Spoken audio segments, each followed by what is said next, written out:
తర్వాత ఈ రోజు జరిగిన ఈ ఎలక్షన్ మొన్న జరిగిన ఎలక్షన్ కానీ ఈ రోజు జరిగిన కౌంటింగ్ కానీ చూస్తే ఇది మొత్తంగా ప్రజా విజయం. మొత్తం మా కూటమి సభ్యులంతా, తర్వాత మా జిల్లాలో ఉండే ఎమ్మెల్యేలు, మిగతా వాళ్ళందరూ సమిష్టి కృషి ఇది.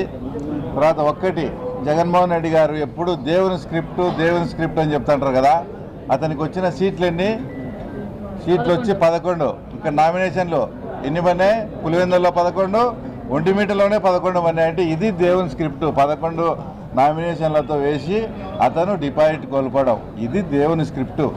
ముఖ్యంగా ఈ విజయానికి ప్రధానంగా నేను 4 కారణాలు చెప్తా. ఒకటి, చంద్రబాబు నాయుడు గారి ఈ 14 నెలల్లో చేసిన మంచి పనులు, సుపరిపాలన. ఎందుకంటే మేము అందరం కూడా, మా టీం అంతా కూడా ఎక్కడన్నా ప్రచారానికి పోయినప్పుడు అందరూ ఇళ్ళ దగ్గర ఉండాలని సాయంత్రం పూటే పోతా వచ్చినాం. ఎప్పుడు సాయంత్రం పూట పోయినా కూడా స్కూల్ పిల్లలు బడికంతా వచ్చి ఎప్పుడు మా ఎమ్మడే thank you CM sir, thank you Lokesh sir, మాకు అందరికీ తల్లికి వందనం వచ్చిందని మా వెంట తిరిగేటప్పుడే మాకు సుస్పష్టంగా అర్థమైంది ఈ ఎన్నిక మేము గెలవబోతున్నామని. ఆ తర్వాత రెండో పాయింట్ వచ్చేసి 30 నుంచి 35 సంవత్సరాలుగా ఎప్పుడు కూడా పులివెందుల ప్రజలు ఇంత స్వేచ్ఛగా ఓటు వేయలేదు.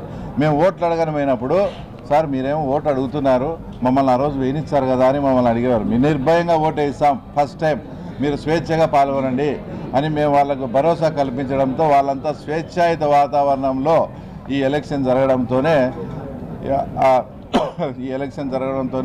ఈరోజు ఎన్డీఏ కూటమికి ఇంత అద్భుతమైన అవకాశం.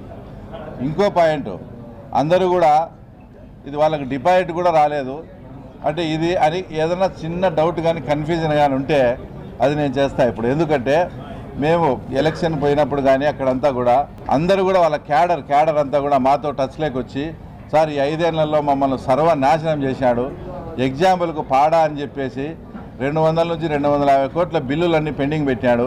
ఎలక్షన్ అయిపోయి కౌంటింగ్కి మధ్యలో ఆయనకు అవకాశం ఉంటే 400 కోట్లు మెడికల్ హాస్పిటల్కి వేసినాడు. కానీ మేము కార్యకర్తలంతా ఇట్లా ఇబ్బందులు ఉన్నామంటే మా కార్యకర్తలకు కూడా అతను ఇచ్చి సావలేదు.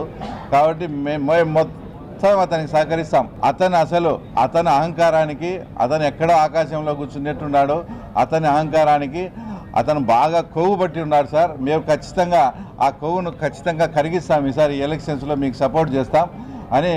ఇంకా అసలు నేనన్నా ఆయనకు అని చెప్తానా, వాళ్ళు మాట్లాడిన మాటలు కానీ యాజ్ ఇట్ ఈజ్ జగన్మోహన్ రెడ్డికి కానీ వినిపిస్తే ఆయన ఆత్మహత్య చేసుకుంటాడు. అలాంటి పదజాలము పులివెందుల వాళ్ళ క్యాడర్ వాడి నాకు సపోర్ట్ చేసినందువల్లనే ఇప్పుడు ఆ తర్వాత ఇంత అద్భుతమైన విజయము